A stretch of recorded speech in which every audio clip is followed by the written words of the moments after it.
अस्सलाम वालेकुम जी। कैसे हैं आप सब? उम्मीद है आप सब खैर खैरियत से होंगे। मेहरुन्निसा शामीर का नावल बख्त का पार्ट 19 है। सफ़ेद पेंट वाला बंगला अपनी पूरी शान से खड़ा था। उमर हयात जीन्स की जेबों में हाथ डाले चुपती नज़रों से इस शानदार इमारत को देखे गया। इसकी समातों में एक ही फ़िक्रा गूंज रहा था, एक नखीफ सी अल्फाज, डॉक्टर को बुलाओ। चलो में मज़ीद इसी तरह खड़े रहने के बाद वो दरवाजे की तरफ बढ़ गया था। पी कैप को तिरछा करके चेहरे की जानिब झुका दिया था, ऐसे कि अब इसका चेहरा साफ नज़र नहीं आता था। मुसल्ला गार्ड ने इसके लिए दरवाज़ा खोल दिया था। उमर ने तशक्कर पर नज़रों से उसको देखा था। जवाब में उसने सीने पर हाथ रख कर जैसे कोई हक अदा किया था। उमर दरवाजे से अंदर दाखिल हो गया था। जीन्स की जेबों में हाथ डाले सारे में तायराना नज़र डालता वो आगे बढ़ता गया। सीढ़ियों से ऊपर जाओ तो 2 कमरे आते थे। दाएं कमरे की जानिब बढ़ गया था। दरवाज़ा खोलकर वो अंदर दाखिल हुआ तो वहाँ कोई 8-9 साल बच्चा बेड पर सो रहा था। उमर इसके करीब बेड पर बैठा था और हाथ बढ़ा के इस बच्चे को उठाने की कोशिश की थी। बच्चे की नींद शायद कच्ची थी। वो किस्मसाते हुए उठ बैठा था। अपनी गोल गोल मासूम आंखों से उमर को देखे गया। उमर मुस्कुराया था। क्या तुम मेरे साथ एक गेम खेलना चाहोगे? बच्चे की नींद भरी आंखें चमक उठी थीं। उसने इस बात में सर हिलाया था। तकरीबन आधे घंटे बाद उमर इस कमरे से निकलकर साथ वाले कमरे में दाखिल हुआ था। दरवाज़ा नीम हुआ था। उमर ने इसको खोला तो खुलता चला गया। बेड पर सामने एक 40 साल आदमी करवट के बल सो रहा था। साइड टेबल पर पानी का जग रखा था। उमर कदम कदम चलता इसके करीब आया था। उसने आगे बढ़कर वो जग उठाया था और सारे का सारा पानी उस आदमी पर फेंक दिया था। वो आदमी हड़बड़ा के उठ बैठा था। कक कौन है? कौन है? वो बौखलाते हुए यहाँ वहाँ देख रहे थे, लेकिन अपने सामने उमर हयात को खड़े देखकर इनका सांस सीने में अटक गया था। बेख्तियार पीछे हटे थे। इनकी कमर बेड से जा लगी थी। क्या मुझे पहचाना नहीं डॉक्टर अब्दुल हफीज़ साहिब? मैं वही उमर हूँ जिसका ख़ानदान तुमने चंद टकों के लिए बेच दिया। अब तुम्हारी बारी भी तो आनी ही थी ना। वो इनकी खौफज़दा आंखों में देखता पूछ रहा था। तुम यहाँ क्या कर रहे हो? तुम आए कैसे? मेरी फैमिली कहाँ है? तुमने क्या क्या किया है इनके साथ?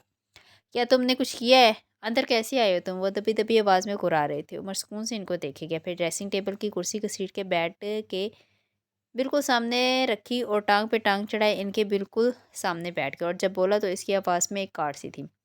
मैं तुम्हारी बकवास सुनने नहीं आया हूँ। मुझे कुछ जवाबात चाहिए। जल्दी जल्दी बताओ ताकि मैं जा सकूँ, वरना साथ वाले कमरे में सोता हुआ तुम्हारा बेटा हमेशा के लिए सो जाएगा। उमर, तुम्हें ज़रूर कुछ गलतफहमी हुई है होगी। देखो मैं बेकसूर हूँ। मैंने कुछ नहीं किया। खुदा के लिए यहाँ से चले जाओ।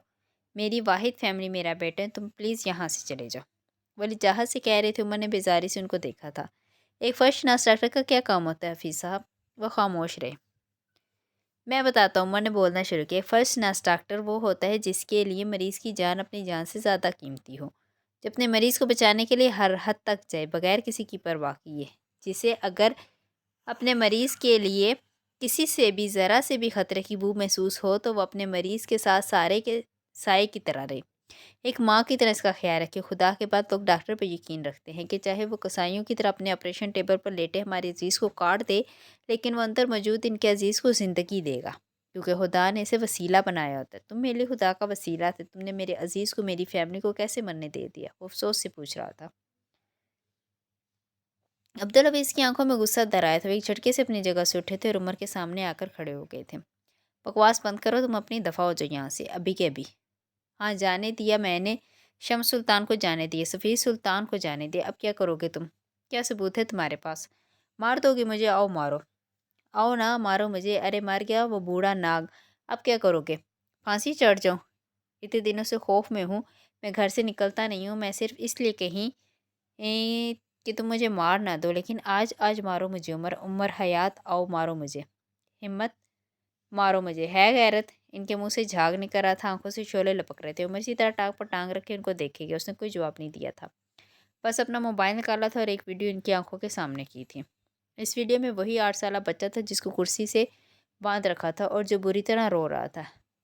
इसके सर से खून बह रहा था। आंख के करीब जख्म का निशान था। कपड़े फटे हुए थे। दरवाजे पे खड़ा रहने वाला गार्ड इसी बच्चे पर बंदूक ताने खड़ा था। वो रोते रोते बस एक ही बात बोल रहा था, please call the doctor, I am in pen. Please doctor को बुलाते हैं, मुझे दर्द हो रहा है। Please call the doctor, I am in pen. आपके अब्दुल हफीज़ के चेहरे का रंग मुतगैर हुआ था। इनका चेहरा लट्ठे की माने सफ़ेद हो गया था। वो बेदम से होकर बेड पर गिरे थे। मम मेरा बेटा, मम मेरा बुरहान। वो उमर की तरफ देखते बमुश्किल बोले थे, मेरे बेटे को छोड़ दो, बच्चों से दुश्मनी ना करो। मेरा बेटा मेरा वाहिद ख़ानदान है, छोड़ दो उसे। खुदा के लिए उमर, वो बहुत छोटा है, उसकी तो माँ भी नहीं है। वह जैसे बेबसी से बोले थे। उमर ने ज़ख्मी नज़रों से इनकी जानिब देखा था। जज साहब, मेरा ख़ानदान थे, तुम्हारे बेटे की माँ नहीं है और मेरा बाप नहीं था। तुम्हें पता है मैंने 18 साल अपने बाप के बगैर गुजारे थे। 18 साल बाद मुझे मेरा बाप मिला था, तुमने उसको मार दिया। क्या मिराज सुल्तान तुम्हारे वालिद थे? वो सब कुछ भूलकर हैरत से पूछ रहे थे, लेकिन उमर उनको नहीं सुन रहा था।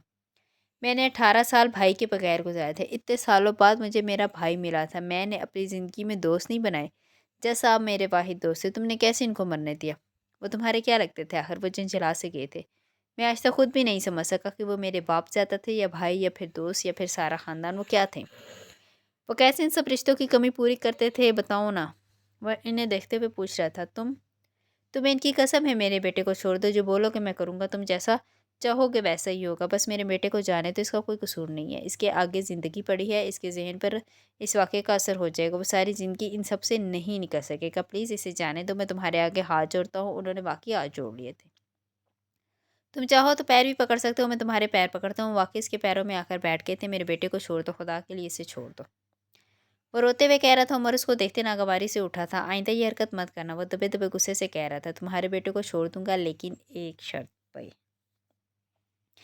एक शर्त है, वो सोच सोच के कह रहा था। तुम्हें एक वीडियो बनानी होगी। तुम इसमें एतराफ़ करोगे कि तुम्हारी गैर जिम्मेदारी ने जान ली। तुम अपना फ़र्ज़ नहीं निभा सके। तुम वक्त पे नहीं पहुँचे। तुम बिक गए थे। तुमने इन लोगों को अंदर आने दिया जो इनके दुश्मन थे। इन लोगों का नाम बेशक मत लेना, लेकिन तुम अपनी वीडियो में अपने जुर्म का इतराफ़ करोगे और आइंदा इस मुक़द्दस पेशे से दूर होगे। अगर तुम अभी ये वीडियो बनाने को तैयार हो तो मैं तुम्हारे बेटे को छोड़ दूँगा। और क्या मुझे ये बताने की ज़रूरत है कि मैं इस वीडियो का क्या करूँगा? क्या करोगे? खैर है तो नहीं, लेकिन फिर भी सुन लो। एक निजी न्यूज़ एजेंसी में मेरा एक बहुत अच्छा दोस्त काम करता है। ये वीडियो मैं उसको भेजूँगा। उसे मैं ट्विटर पर पोस्ट करूँगा, इंस्टाग्राम पे अपलोड करूँगा। मैं सारे सोशल मीडिया प्लेटफ़ॉर्म्स पर तुम्हारी वीडियोज़ चलाऊँगा। तुम्हारे पास सिर्फ़ और सिर्फ़ 5 मिनट है, सोच लो, वरना छठे मिनट मेरा आदमी तुम्हारे बेटे की खोपड़ी खोल देगा। वैसे इस वाक़ई से कह रहा था कि डॉक्टर अब्दुल हफ़ीज़ का दिल दहल गया था। इनकी आँखों से आँसू बहने लगे थे, हलक में जैसे काँटे उग आए थे। ये मत करो उमर, मेरा करियर तबाह हो जाएगा। मेरी सारी साख ख़राब हो जाएगी। सारा शहर मुझ पे थू-थू करेगा। मैं इस मुकाम पे बड़ी मुश्किलों से पहुँचा हूँ। मैंने खुद को बनाने में, ये नाम कमाने में एक उम्र लगाई है, पैसा लगाया है। सब तबाह हो जाएगा, सब बर्बाद हो जाएगा। मेरा बेटा, उसकी ज़िंदगी ख़राब हो जाएगी। ये घर, ये मुझे अस्पताल की तरफ से मिला ही छिन जाएगा। मैं सड़क पे आ जाऊँगा। मत करो ऐसा। मैं माफ़ी माँगता हूँ। अपने किए की जो कुछ भी मैंने किया, इस सब के लिए मैं माफ़ी माँगता हूँ। माफ़ कर दो। खुदा के लिए मुझ पे रहम करो। उमर लंबी से ये सारे मंज़र देखा गया। ड्रामा, ये रोना पीटना, ये सब कुछ मुझ पे असर नहीं करेगा। करता ज़रूर करता, अगर मैं इंसान होता। इस वक्त मैं भेड़िया हूँ। सो अपने आंसू और अपनी तवानाई को मुझ पे ज़ाया मत करो। मैं हर रोज़ थाने में तुम जैसे हज़ार लोग देखता हूँ, रोते पीटते अपने गुनाह की माफ़ी मांगते।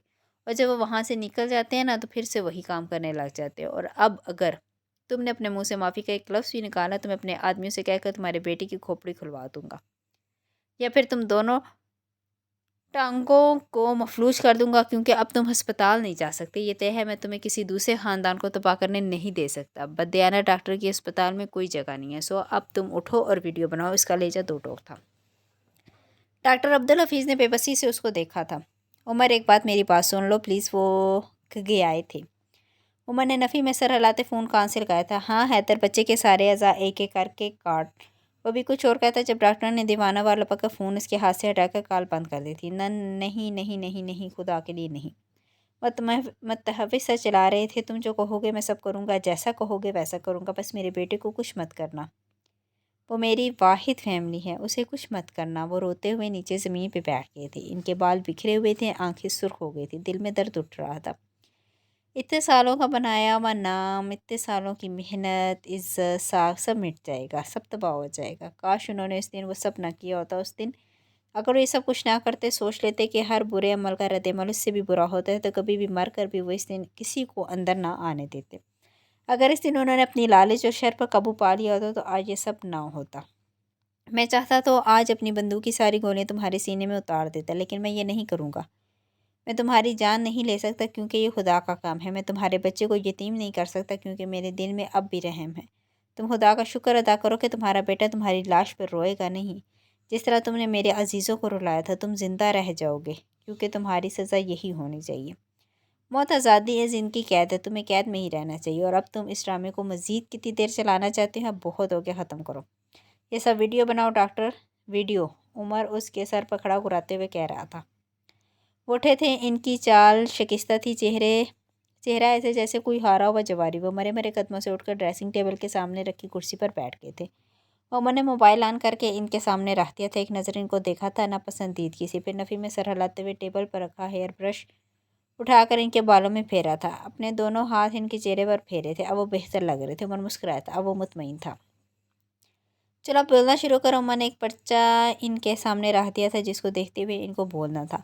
ڈاکٹر عبدالحفیظ نے ایک آخری بے بسی اور غصے بھری نظر عمر پر ڈالی تھی، پھر بولنا شروع کیا تھا۔ تھوڑی دیر بعد عمر اپنے موبائل میں ریکارڈڈ ویڈیو کو دیکھ اور سن رہا تھا۔ موبائل کی اسکرین پر ڈاکٹر عبدالحفیظ کا چہرہ تھا، وہ ہارے ہوئے انداز میں بول رہے تھے۔ میں ڈاکٹر عبدالحفیظ پیر زادہ ہوں، میں جناح اسپتال میں سینئر ڈاکٹر کے طور پر اپنی خدمات سر انجام دیتا رہا ہوں۔ میں آپ سب کو آج ایک حقیقت بتانا چاہتا ہوں کہ کچھ دن قبل میرے پاس ایک مریض کو لایا گیا، آپ سب ان کو جانتے ہوں گے، میراث سلطان۔ میرے پاس میراث سلطان کو لایا گیا، انہیں ہارٹ اٹیک ہوا تھا، میں نے ان کا ٹریٹمنٹ کیا اور وہ صبح تک سٹیبل ہو گئے، لیکن بات یہ نہیں ہے۔ جو بات میں آپ کو بتانا چاہتا ہوں وہ یہ ہے کہ اگلی صبح وہ رکے تھے۔ اگلی صبح کچھ مسلح افراد نے مجھے مجبور کیا کہ میں ان کو اپنے مریض کے کمرے میں جانے دوں۔ اگر میں چاہتا تو سٹینڈ لے لیتا، لیکن میں نے نہیں لیا۔ میں نے اپنے مریض کو ایک ایسے لوگوں کے حوالے کر دیا جو کہ ان کے دشمن تھے۔ میں ان کے نام نہیں جانتا، میں ان کا کام نہیں جانتا، لیکن وہ جو کوئی بھی تھے وہ اندر گئے، انہوں نے میرے مریض کی جان لے لی، انہوں نے میرے مریض کا گلا کھونڈ کر انہیں جان سے مار دیا۔ میراث سلطان نے مجھے کئی بار آوازیں دی، بطور ڈاکٹر میرا فرض تھا کہ میں اپنی جان جوخم میں ڈال کر ان کو بچاتا، لیکن میں نے یہ نہیں کیا۔ میں نے اپنے فرض کے ساتھ غداری کی، میں نے ان سے کچھ رقم لی اور اپنا منہ بند کر لیا، لیکن میرا ضمیر مجھے سکون نہیں لینے دے رہا۔ اس لیے آج میں آپ سب کے سامنے اپنے جرم کا اظہار کرتا ہوں، کیونکہ میں اپنے ضمیر پر مزید کوئی بوجھ برداشت نہیں کر سکتا۔ میں امید کرتا ہوں آپ لوگ مجھے معاف کر دیں گے اور میری بہتری کے سفر میں میری مدد کریں گے۔ ویڈیو بند ہو گئی تھی۔ ویسے تو تم نے کچھ زیادہ ہی بکواس کی ہے اور خود کو مظلوم ثابت کرنے کی کوشش بھی کی ہے، لیکن خیر ہے، میرے لیے اتنا ہی بہت ہے۔ ویسے تم نے ان کی موت کے بارے میں کیوں بکواس کی؟ صاف صاف ہارٹ اٹیک بھی کہہ سکتے تھے، تم کہانی میں تھرل لانا کیا ضروری تھا؟ عمر اس کو دیکھتے ہوئے ناپسندیدگی سے کہہ رہا تھا، جبکہ عبدالحفیظ اس کو نہیں دیکھ رہے تھے۔ ان کے کندھے جھکے ہوئے تھے، آنکھیں پترائی ہوئی تھی، چہرہ ایسا تھا جیسے کسی نے ٹرک سے کچل دیا۔ اسی وقت برہان اچھلتا کودتا کمرے میں داخل ہوا تھا۔ عمر نے گھٹنوں کے بل جھک کر اس کی بند مٹھی سے اپنی مٹھی ٹکرائی تھی۔ ڈاکٹر عبدالحفیظ اپنی جگہ سے اٹھے تھے، دیوانہ وار دوڑتے ہوئے آگے آئے تھے اور اس کو اپنے سینے میں بھینچ لیا تھا۔ میرا بیٹا، میرا برہان، پاپا کی جان، تم ٹھیک ہونا، میرا بچہ تم ٹھیک ہونا، او میرے خدا میرا بیٹا ٹھیک ہے، میرے خدا میرا بیٹا، میرا برہان میرا بیٹا۔ وہ روتے ہوئے اس کو چومتے جا رہے تھے، کبھی اس کے گال پر ہاتھ پھیرتے اور کبھی اس کے سینے پہ۔ میرا برہان میرا بیٹا، انہوں نے بس ان دو الفاظ کی گردان لگا رکھی تھی۔ برہان کی شرٹ پر جگہ جگہ سرخ دھبے تھے، جو زخم نیل کا نشان لگ رہا تھا، وہ اب قریب سے ایک آرٹ معلوم ہوتا تھا۔ کیا ہوا پاپا؟ یہ بس ایک گیم تھا، میں ٹھیک ہوں، مجھے بس کڈنیپ ہونے کی ایکٹنگ کرنی تھی۔ دیکھیے میں نے آپ کو رلا دیا نا، آپ مانتے ہیں نا کہ برہان پیرزادہ ایک اچھا ایکٹر ہے؟ اور اپنے باپ کے چہرے پر ہاتھ پھیرتا پوچھ رہا تھا، جبکہ ڈاکٹر عبدالحفیظ کو لگا تھا جیسے ان کے سر پر ساتوں آسمان گر پڑے ہیں۔ وہ کیسے بھول گئے کہ ان کا بیٹا نیشنل ٹی وی پر ایکٹنگ کرتا ہے، ان کا بیٹا ایک چائلڈ آرٹسٹ ہے، اس کی ایکٹنگ کے تو لاکھوں لوگ مداح ہیں، وہ کیسے بھول گئے؟ وہ شل سے بیٹھے رہے کہ برہان اب بھی ان سے کچھ کہہ رہا تھا، لیکن وہ نہیں سن رہے تھے۔ وہ خوش تھا، بے حد خوش، اس کا چہرہ خوشی سے تمتما رہا تھا۔ عمر نے اس کے بالوں پر ہاتھ پھیرا تھا اور جانے کو مڑا تھا جب اپنے پیچھے سے اس کو ڈاکٹر کی سرسراتی آواز سنائی دی۔ اس کے قدم زنجیر ہوئے تھے لیکن مڑا نہیں تھا۔ میراث سلطان کو دوسرا ہارٹ اٹیک کبھی ہوا ہی نہیں تھا، ان کی موت دم گھٹنے کی وجہ سے ہوئی تھی۔ عمر حیات و سرسی آواز میں کہہ رہے تھے۔ عمر پورے کا پورا ان کی طرف گھوما تھا، اس کی آنکھوں سے چنگاریاں پھوٹ رہی تھی، اس کا چہرہ غصے سے سرخ ہو گیا تھا۔ کیا بکواس ہے، میرے ساتھ گیم کھیل رہے ہو؟ وہ دبی دبی آواز میں گرایا تھا۔ برہان سہم کر پیچھے ہٹا تھا۔ عمر نے بے اختیار خود کو ملامت کی تھی۔ وہ چند قدم آگے برہان کے پاس آیا تھا۔ بیٹا مجھے تھوڑا پانی چاہیے، مل سکتا ہے؟ اس کے نرمی سے پوچھنے پہ برہان کی مسکراہٹ واپس آئی تھی، وہ اسی طرح مسکراتے ہوئے باہر چلا گیا تھا، جبکہ عبدالحفیظ اب بھی نفرت بھری نظروں سے عمر کو دیکھ رہے تھے۔ خدا تمہیں غرق کرے گا عمر، تم نے جو کچھ بھی کیا ہے نا، یہ تمہیں سکون نہیں دے گا۔ اپنی بکواس بند کرو ورنہ میں تمہاری جان لے لوں گا۔ وہ چلایا تھا۔ تمہیں لگتا ہے کہ میرے ساتھ یہ سب کر کے تم سکون کی نیند سو جاؤ گے؟ نہیں عمر، آج سے تمہاری نیند ایک بار پھر حرام ہوں گے۔ بس اب اگر ایک لفظ بھی اور کہا تو میں یہیں اسی جگہ تمہیں زندہ گاڑ دوں گا۔ وہ سرخ ہوتی آنکھوں سے انگلی اٹھا کر کہا تھا، تم سوتے نہیں عمر؟ تمہیں نیند نہیں آتی؟ تم نے کچھ کیا ہے، کچھ ایسا جس نے تمہاری نیند چھین لی ہے؟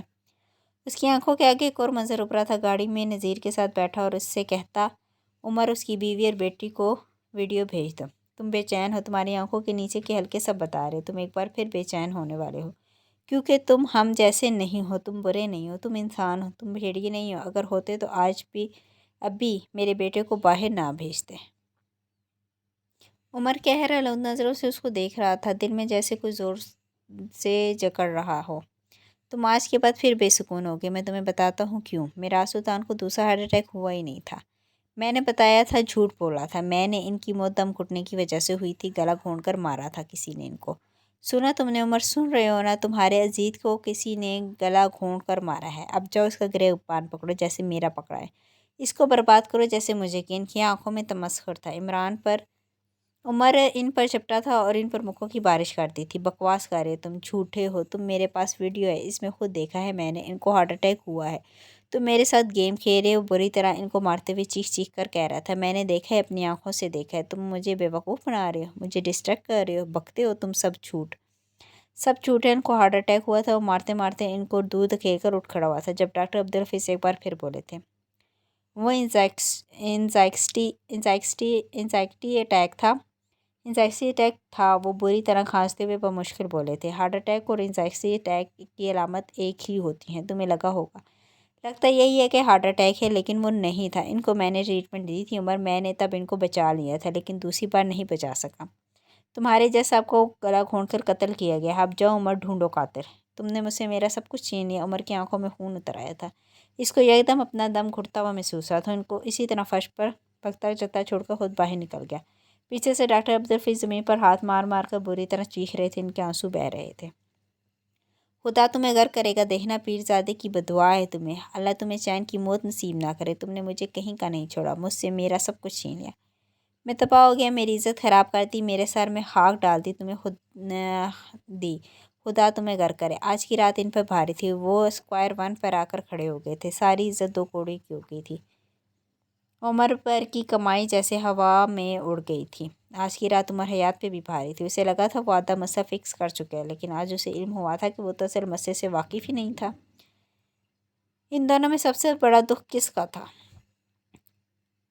اگلی صبح اپنے ساتھ نئی سازشیں، نئی چالیں اور نئے انکشافات لے کر آئی تھی۔ عمر کی اسٹڈی میں چھوٹے ٹیبل پہ سامان بکھرا پڑا تھا، کہیں پیپرز تھے تو کہیں اسٹکی نوٹس۔ موبائل اور لیپ ٹاپ خالے کی گود میں تھے اور وہ خود اسی طرح بیٹھی اپنا سر ٹیبل پر رکھے سو رہی تھی۔ اس کے بال اس کے چہرے پر گرے تھے، کھڑکی سے آتی ہلکی روشنی اس کے چہرے پہ پڑ رہی تھی۔ دروازے پہ کھڑا عمر سینے پر ہاتھ باندھے سکون سے اس کو دیکھے گیا۔ اس نے کف والی سفید شرٹ کے ساتھ سیاہ جینز پہن رکھی تھی، بازو فولڈ کر رکھے تھے، ہمیشہ کی طرح وجیہہ لگ رہا تھا۔ اس کے گال کا گڑھا اداس سا تھا۔ اس جیسے نفیس انسان کی اسٹڈی کی یہ حالت عام حالات میں اس کو کبھی قبول نہ ہوتی، لیکن آج وہ پریشان تھا۔ وہ متوازن چال چلتا حالے کے قریب آ کر رکا تھا۔ حالے کی نیند بہت گہری ہوتی تھی، وہ ساری رات کام کرتے کرتے نہ جانے کب سو گئی تھی۔ عمر نے اس کو اٹھانا مناسب نہیں سمجھا، اگر وہ اس کو اٹھاتا تو حالے کا سارا بھرم ختم ہو جاتا یا وہ شرمندہ ہو جاتی۔ وہ جن قدموں سے آیا تھا انہی سے واپس چلا گیا اور نیچے جا کر شانوں کو بھیج دیا۔ اب وہ حالے کے سر پر کھڑی تھی، اس نے ادب سے نرمی سے حالے کے کندھے کو ہلکا سا ہلایا تھا اور وہ ایک چیخ کے ساتھ اٹھ بیٹھی تھی اور ہراساں نظروں سے یہاں سے وہاں دیکھ رہی تھی۔ اس کی آنکھوں میں خوف تھا، شانوں ڈر کے دور ہٹی تھی، حالے کی آنکھیں اب بھی بند تھیں، وہ بری طرح چیخ رہی تھی، گاڑی سے نکالو مجھے، کوئی کھولو اس کو، باہر نکالو، کوئی ہے، کوئی نکالو، دم گھٹ رہا ہے میرا، کوئی نکالو۔ وہ اپنی آنکھوں پر ہاتھ رکھ کے چیخ رہی تھی، شانوں نے آگے بڑھ کر اس کو اپنے سینے سے لگا لیا تھا۔ وہ اب بھی سہمی ہوئی تھی، خوف سے کانپ رہی تھی۔ شانوں اس کے بالوں پر ہاتھ پھیرتی اس کو تسلی دیتی جا رہی تھی، باجی سب ٹھیک ہے، آپ سنبھالو خود کو باجی، آپ ٹھیک ہو، کچھ نہیں ہوگا، کچھ نہیں ہوگا، میں آپ بھی عمر صاحب کو بلا کر لاتی ہوں۔ وہ خوف سے کانپتی حالے کو خود سے الگ کرتی اٹھی تھی جب حالے نے مضبوطی سے اس کے ہاتھ پکڑ لیے تھے۔ اس کی آنکھیں خوف سے پھیل گئی تھیں۔ نہیں نہیں، عمر کو مت بلانا، وہ مجھے گاڑی میں بند کر دے گا، اس کو مت بلانا پلیز، اس کو مت بلانا، میرا دم گھٹ جائے گا، میرا دم گھٹ جائے گا۔ عمر کو مت بلاؤ، وہ مجھے گاڑی میں بند کر دے گا، وہ بند کر دے گا، وہ شانوں کے سینے سے لگی حواس پختہ سی کہے جا رہی تھی۔ شانو اب بھی اس کو کوئی تسلی دے رہی تھی، اس کے بال تھپک رہی تھی، اس کا ڈر ختم کرنے کی کوشش کر رہی تھی، لیکن یہ حادثہ شاید اس کے ذہن سے چپک گیا تھا۔ دروازے کی اوٹ میں کھڑے عمر نے پھٹے ہوئے دل کے ساتھ یہ منظر دیکھا تھا۔ اسے آج یقین آ گیا تھا کہ کوئی بھی طوفان جب جاتا ہے تو اپنے نشان چھوڑ جاتا ہے۔ وہ حالے کو دیکھے بغیر مڑ گیا۔ اس لڑکی کو اذیت میں دیکھنا اس کے لیے سب سے بڑی اذیت تھی۔ सुल्तान मंजर में नाश्ते की मेज़ सज चुकी थी। यूसुफ सुल्तान बेदिली से बैठे थे। सफ़ीर हमेशा की तरह नक्सक से तैयार इनके साथ वाली कुर्सी पर बैठा था। हाले के जाने के बाद इसकी और यूसुफ सुल्तान के दरमियान खुद ब खुद दूरियां पैदा हो गई थी। इसी वक्त शम्स सरबराही कुर्सी खींचते हुए बैठे थे। इनके साथ वाली कुर्सी पर हसन बैठा था। इसके साथ फरवा और मेहर। हसीना अपने कमरे में खाना खाती थी। हसन बेदिली से तो उस पर जैम लगा रहा था। नाश्ते और खाने का मज़ा तो हाले के साथ आता था जब वो इसे कोई चीज़ पास करने का कहती थी और हसन जानबूझकर नज़रअंदाज करता। कभी हाले की जगह पर बैठ जाता तो कभी उसकी प्लेट से खाने लगता और हर बार तब जाती थी। उसे मेराज सुल्तान भी याद आते थे। वो हर दफ़ा खुद खाना या नाश्ता शुरू करने से पहले अपने दोनों बच्चों की प्लेट में खाना डालते थे। कभी इनके कप में चाय डालते थे तो कभी इनके टोस्ट पर जैम्स या मक्खन लगा कर देते थे। उसे अपनी माँ से इन सब की उम्मीद नहीं थी। वो अगर ये सब करती भी तो बस मेहर माँ के लिए। उसे किसी से भी अब नहर उठवाने की ख्वाहिश नहीं रही थी। यतीम बच्चों को खाना खिलाया जाता है, इनके नखरे नहीं उठाए जाते, वो समझ गया था। इसी वक्त शम्स सुल्तान की भारी आवाज़ सारे में गूंजी थी। कल मैंने न्यूज़ में देखा था तुमने फिर से टॉप किया है। वो हसन की तरफ देखे बगैर पूछ रहे थे। जी, उसने यक लफ्ज़ी जवाब दिया था। सफ़ीर ने खुशगवार हैरत से उसको देखा था। तुमने मुझे बताया क्यों नहीं हसन? बहुत बहुत मुबारक हो यार, मुझे तो पता ही नहीं था। तुम्हें बताना चाहिए था, मैं तुम्हें ट्रीट देता। सफ़ीर देर से कह रहा था। हाले से लाख नफ़रत से ही हसन उसे अजीज़ था। हसन ने चुपती नज़रों से उसको देखा था। मैं आपके साथ यहाँ बैठा हूँ, इसका मतलब ये नहीं है कि मैं उस रात हाल में होने वाली आपकी हरकत भूला हूँ। ना उसका ये मतलब है कि मैं अपनी बहन का मुलाजमीन के सामने पिटना भूला हूँ। आपसे ली हुई ट्रीट मेरे गले का फंदा हो सकती है और कुछ नहीं। और दूसरी बात, हम दोनों का ऐसा कोई ताल्लुक़ रहा नहीं है कि मैं आपको अपने बारे में कुछ भी बताऊँ। आइंदा मुझसे बात करने की कोशिश भी मत कीजिएगा, वह सर्द आवाज़ में बोला था। सफ़ीर के चेहरे पर साया ले रहा था। शम्स रुख के उसको देखने लगे थे। एक और मेरा सुल्तान। फरवा चुपती नज़रों से उसको देखे गई, जबकि मेहर माँ वो सुख चेहरे के साथ उठ खड़ी हुई थी। माफ़ी मांगो हसन, अभी के अभी सफ़ीर से माफ़ी मांगो। क्या यही सब कुछ सिखाया गया तुम्हें? ये आदाब हैं तुम्हारे, माफ़ी मांगो, वो घबराते हुए कह रही थी। हसन अपनी जगह से उठ खड़ा हुआ था। इसकी आंखें सुर्ख हो गई थी। मैं कैसे शख्स से माफ़ी हरगिज़ नहीं मांगूंगा जिसने मेरी बहन पर हाथ उठाया हो। उस वक्त कहाँ थे आप सब लोगों के आदाब जब जानवरों की तरह मेरी बहन को मार रहे थे? कभी चची जान तो कभी सफ़ीर भाई और कभी चचा जान। इस वक्त कहाँ थी सबकी तरबियत? हाँ, वो तनदही से बो रहा था। शम्स सुल्तान मखसूस महसूस से उसको देख रहे थे। तुम मुझे मुझे मना करोगे हसन? तुम मेरी बात नहीं मानोगे? मैं बहन हूँ तुम्हारी, क्या तुम मेरी खातिर माफ़ी नहीं मांग सकते? नहीं बच्चों, आपको मुझसे शिकायत नहीं होनी चाहिए। उस दिन जब मेरी बहन के साथ जुल्म हुआ तब आप आगे नहीं आई थी। तब मैंने आपसे शिकायत नहीं की थी। तब मैंने आपको मदद के लिए नहीं बुलाया था। आप तब न्यूट्रल थी, आप भी वही रहे। मैं किसी से माफ़ी नहीं मांगूंगा, वह चपा चपा कर कह रहा था। सफ़ीर ने चम्मच मेज़ पर पकड़ा था। उसकी आंखों में गुस्सा आ गया था। तुम्हारी वो बहन, उसके साथ ये सब भी कम था हसन। अगर आज वो मेरे पास होती तब तुम देखते कि मैं उसके साथ क्या करता। इस भागी, इस बदकिरदार लड़की को मैं बस बहुत हो गया। अब अगर किसी ने मेरी बहन को बदकिरदार कहा तो मैं छोड़ूंगा नहीं। इसका बाप मर गया, भाई नहीं। वो उंगली उठाकर वान करते हुए बोल रहा था। पहली बात, मेरी बहन भागी नहीं थी। दूसरी बात, अगर भागी भी थी तो अपने शोहर के साथ। इन दोनों के निकाह को तो आप सब मानते हैं ना। आप लोगों को कोई हक नहीं पहुंचता कि मेरी बहन के किरदार की बात करें।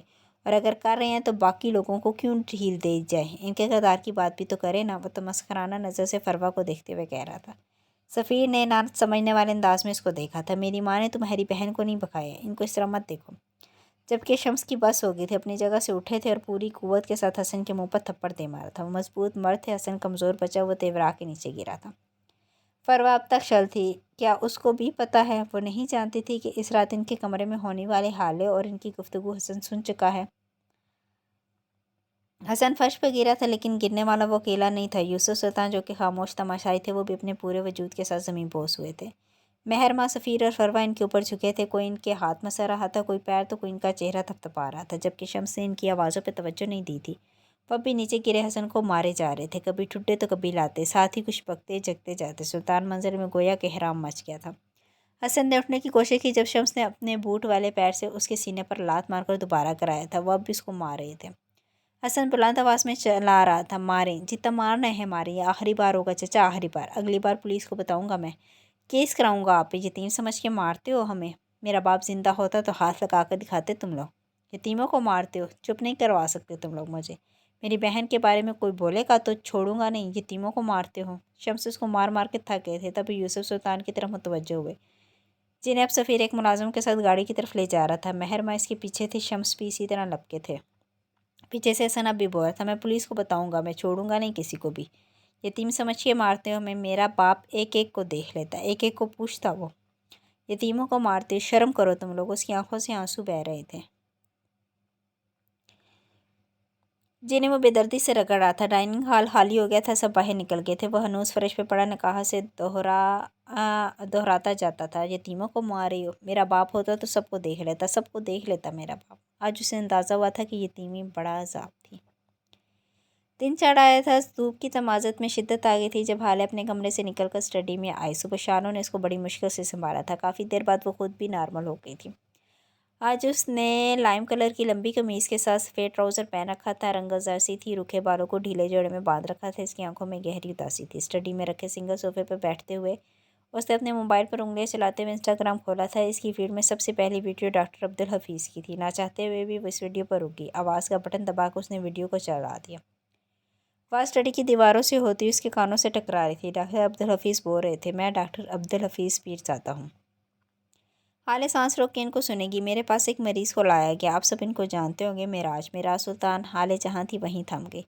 वीडियो चलती गई। अब्दुल हफीज़ बोलते कि मैं चाहता तो अपने मरीज़ के लिए स्टैंड ले सकता था, लेकिन मैंने नहीं लिया। मैंने अपने मरीज़ को ऐसे लोगों के हवाले कर दिया जो इनके दुश्मन थे। हाले की आंखों में ज़ख्मी सा तासुर उभरा था। मैंने अपने फ़र्ज़ के साथ गद्दारी की। मैंने इनसे कुछ रकम ली और अपना मुँह बंद कर लिया।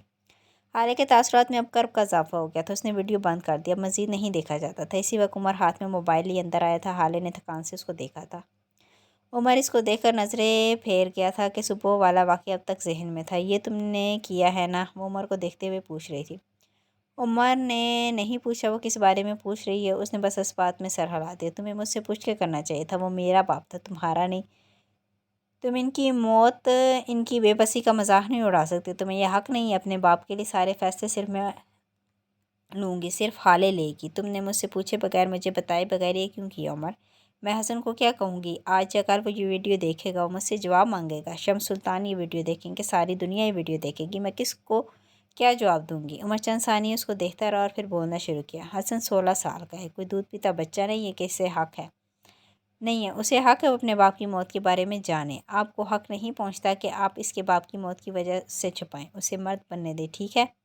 वो आपके बाप थे, लेकिन मेरे लिए सारा ख़ानदान, इनके लिए फ़ैसले मैं लूँगा, उनके लिए फ़ैसले मैं लूँगा। इनके मामले में आपका पाबंद नहीं हूँ मैं। आपने अपना हक़ लेने का फ़ैसला किया था और मैंने इंतकाम।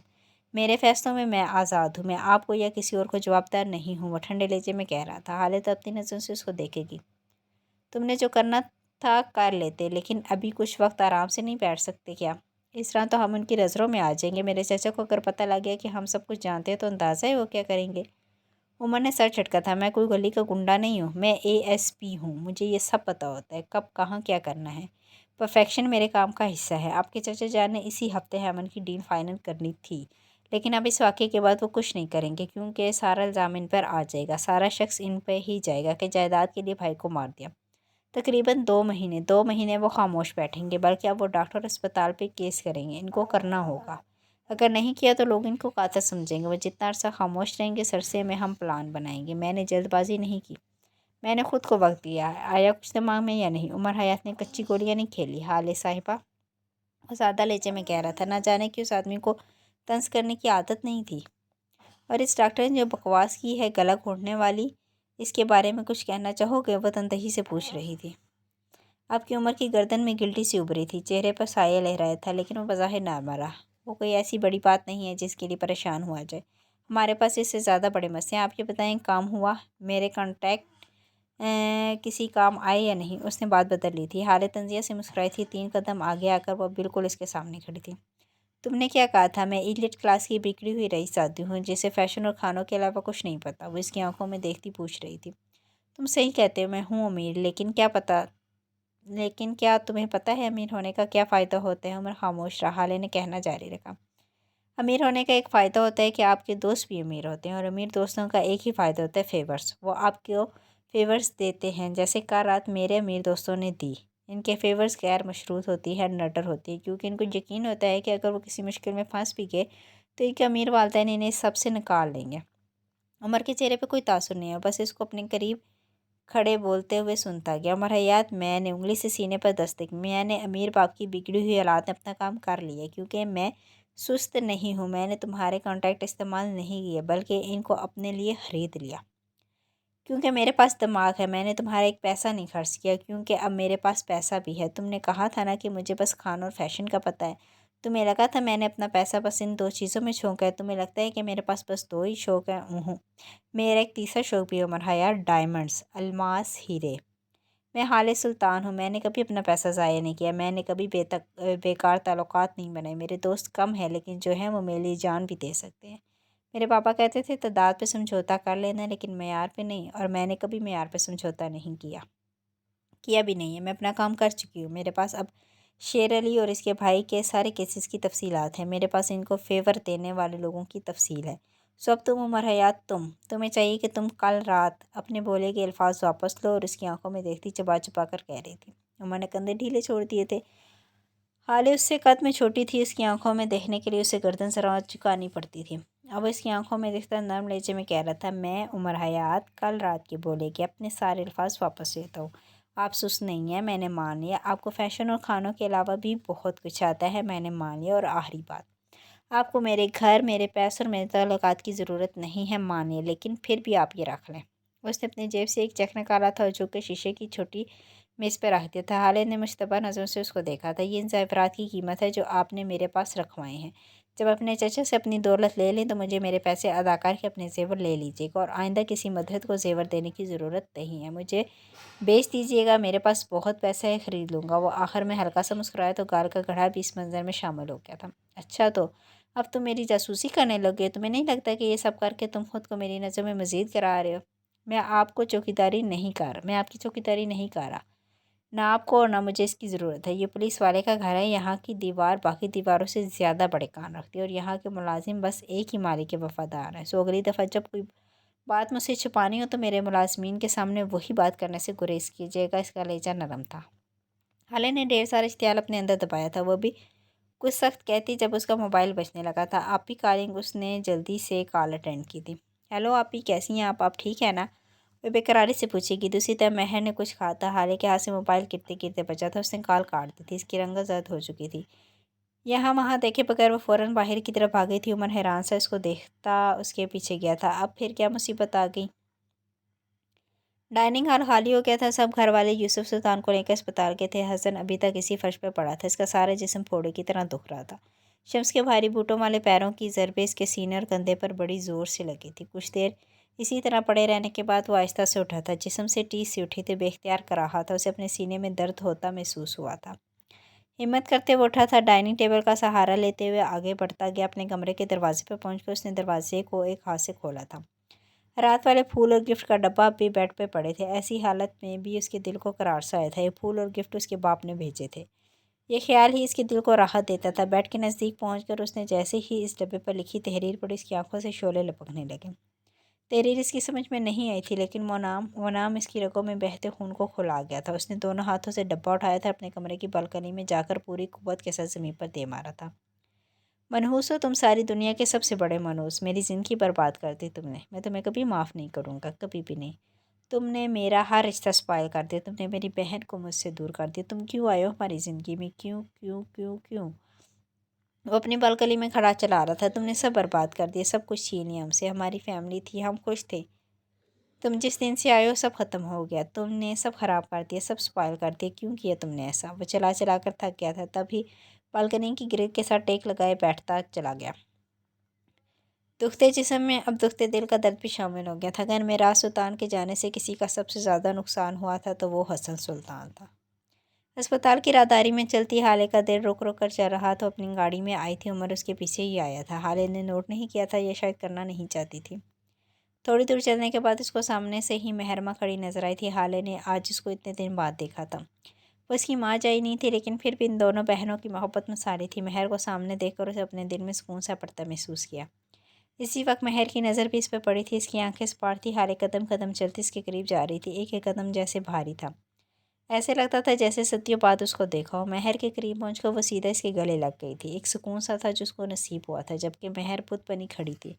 इसके वजूद में कोई जंबिश नहीं हुई थी। चंद लम्हों बाद वो जैसे बोलने के काबिल ही مجھے مجبور کیا گیا تھا حالے، اس رات اس نکاح کے لیے مجھے مجبور کیا گیا تھا، مجھے معاف کرنا، وہ ٹک ٹک کر کہہ رہی تھی۔ حالے نرمی سے اس سے الگ ہوئی تھی، اس کے دونوں ہاتھ اوپر کر کے لبوں سے لگائے تھے، محبت سے، عقیدت سے، اور پھر بولنا شروع کیا۔ میں نے بابا کے بعد اگر کسی کو سب سے زیادہ مس کیا تو وہ آپ ہیں۔ مجھے پاپا سے بچھڑنے کے بعد اگر کسی کے جدا ہونے کا دکھ ہے تو سب سے زیادہ آپ کا ہے۔ میں بابا کے بعد اگر کسی سے محبت کرتی ہوں تو وہ آپ ہیں۔ آپ کو حالے کا قتل بھی معاف ہے آپ ہی، میں ایسے 1000 صفی سلطان آپ کے سر سے وار کر پھینک سکتی ہوں۔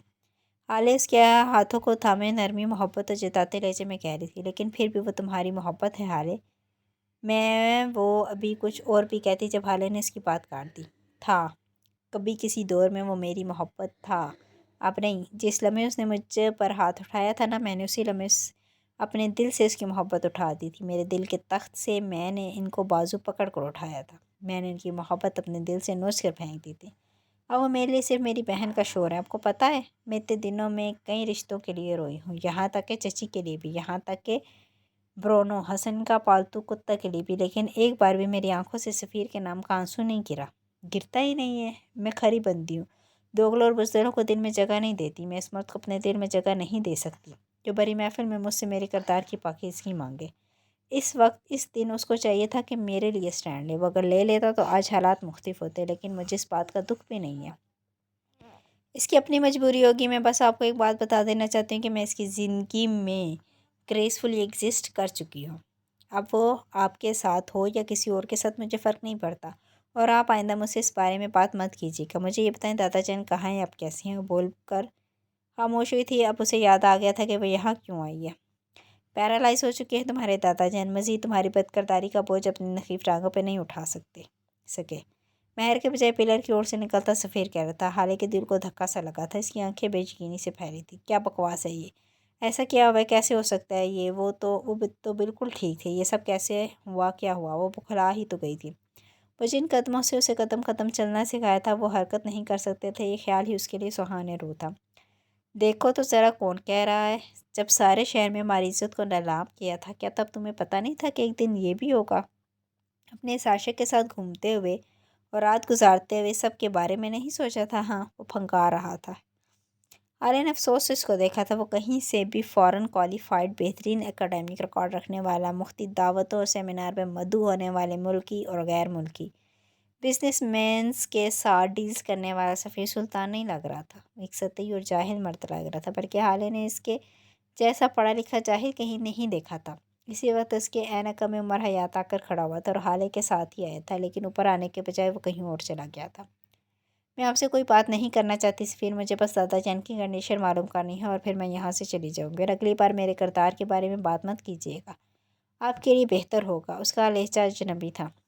مہربان نے کچھ کہنا چاہا جب سفیر نے اس کو ہاتھ کے اشارے سے روک دیا تھا۔ وہ 2 قدم آگے آیا تھا اور اب وہ حالے کے بالکل سامنے کھڑا تھا۔ حالے نے بے اختیار اپنا دل ٹٹولا تھا کہ اب بھی اس شخص کے لیے کوئی جذبہ، کوئی احساسات موجود تھے۔ کیا اس کا دل اب بھی سامنے کھڑے شخص کے لیے دھڑکتا تھا جو اب ایک بہت بڑی نام میں آیا تھا؟ آج اس کو یقین ہو گیا تھا کہ دل سے نوچ کے نکالی کی محبت کی پھر کوئی اوقات نہیں رہتی۔ کیا اب تم جیسی بدکردار لڑکیاں، رات رات گھر سے باہر رہنے والی لڑکیاں مجھے سفیر سلطان کو بات کرنا سکھائیں گی؟ تم نے تو اپنے باپ کی قبر کی مٹی بھی نہیں سوکھنے دی اور آ گئی اپنے حصہ لینے۔ تم جیسی لالچی اور خود غرض اور گھٹیا لڑکی کو میں اپنے قریب بھی برداشت نہیں کر سکتا۔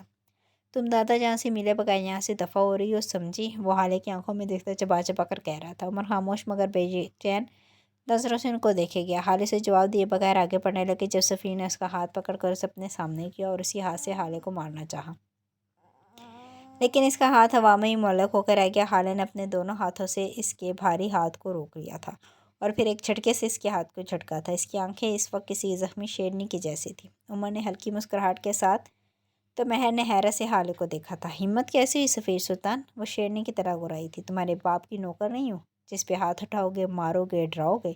اگلی بار ہاتھ کاٹ کے پھینک دوں گی۔ اپنے اوقات میں رہنا سیکھ لو اور اپنے ہاتھ پیر قابو میں رکھو۔ آئندہ اگر مجھ پہ ہاتھ اٹھانے کا سوچا بھی تو میں تمہارے ساتھ وہ کروں گی کہ ساری دنیا دیکھے گی، اور اگر آئندہ تم نے میرے کردار پہ بات کی تو میں زبان سے جواب نہیں دوں گی۔ میں سیدھا تھانے جاؤں گی، وہاں تم پہ ہراسمنٹ کا کیس کروں گی، ٹویٹر پہ می ٹو کا ٹرینڈ چلاؤں گی، انسٹاگرام پہ سٹوریز لگاؤں گی۔ 2 منٹ سفیر، 2 منٹ میں تمہاری عزت کو 2 کوڑی کا کر سکتی ہوں، کیونکہ بقول تمہارے میں اپنی عزت کھو چکی ہوں۔ اب مجھے کچھ کھونے کا خوف نہیں ہے۔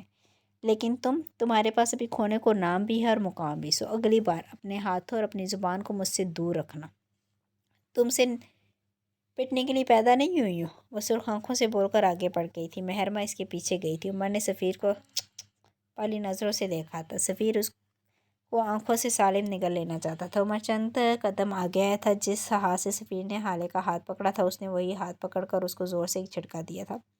اسے اپنا بازو ٹوٹتا محسوس ہو، اس کے لیے یہ غیر متوقع تھا۔ بے اختیار درد کی شدت سے نیچے جھکا تھا، لیکن عمر کو سامنے کھڑے دیکھ کر پھر سے گردن تان لی تھی۔